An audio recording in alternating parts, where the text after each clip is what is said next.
নমস্কার বন্ধুরা, আশাদের খোঁজে রান্নাঘরে আপনাদের স্বাগত জানাই। আজ আমি পোনা মাছের ঝাল তৈরি করব সর্ষে বাটা দিয়ে। তার জন্য আমি নিয়েছি, দেখুন, পোনা মাছ ভালোভাবে ধুয়ে নুন হলুদ মেখে রেখেছি। সর্ষে নিয়েছি, পেঁয়াজ, কাঁচা লঙ্কা, আদা, আর এখানে ফোড়নের জন্য নিয়েছি কালো জিরে, আর মশলাতে হলুদ গুঁড়ো দেব। আমি গ্যাস অন করে দিয়েছি, কড়াই গরম হয়ে গেছে। তেল গরম হতে হতে আমার মশলাটা পেস্ট হয়ে যাবে। মাছ ভেজে নেব। সর্ষের তেল দিয়ে দিলাম।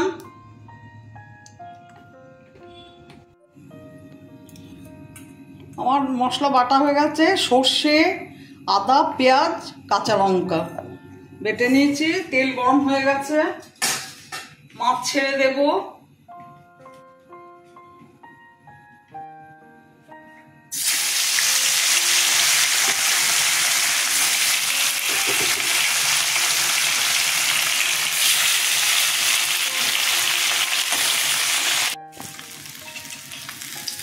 আমার সব মাছ ভাজা হয়ে গেছে, তুলে নিলাম।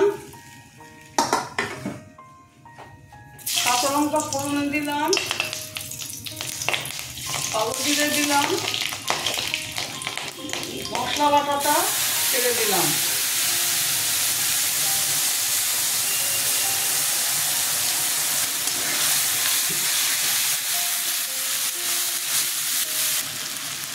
হলুদ দিয়ে দিলাম,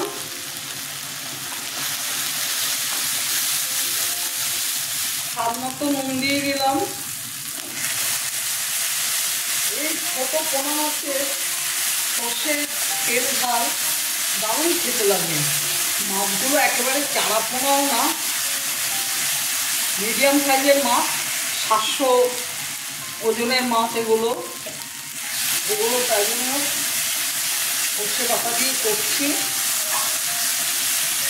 ভালো লাগে খেতে, আপনারাও ঠিক এইভাবে করে খেয়ে দেখবেন। মশলাটা কষানো হয়ে গেছে, তেল ছেড়ে দিয়েছে, জল দিয়ে দেব।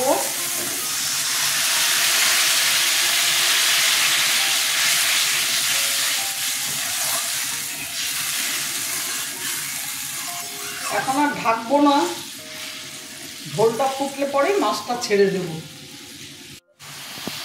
ঝোলটা ফুটে গেছে, মাছগুলো ছেড়ে দিচ্ছি।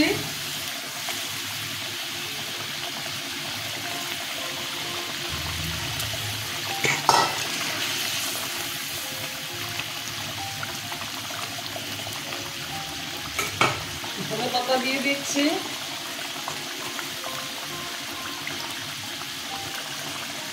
দুটো কাঁচা লঙ্কা দিয়ে দিলাম। মাছের ঝোলটা রেডি হয়ে গেছে প্রায়। আর একটু সর্ষের তেল দিয়ে দিচ্ছি কাঁচা। আপনারা এইভাবে এরকম পোনা মাছ সর্ষের তেল ঝাল করে খাবেন, দুর্দান্ত খেতে লাগে। আমার ভিডিওটা যদি আপনাদের ভালো লেগে থাকে, প্লিজ একটা লাইক, শেয়ার, অবশ্যই সাবস্ক্রাইব করে দেবেন, সাথে কমেন্টস দেবেন। আপনারা সুস্থ থাকবেন, ভালো থাকবেন। ভিডিওটা দেখার জন্য আপনাদের ধন্যবাদ। দেখুন কেমন হয়েছে। আমি এখন গ্যাস অফ করে দেব, ঢেকে রাখবো। 2 মিনিট পরে সার্ভ করে দেব।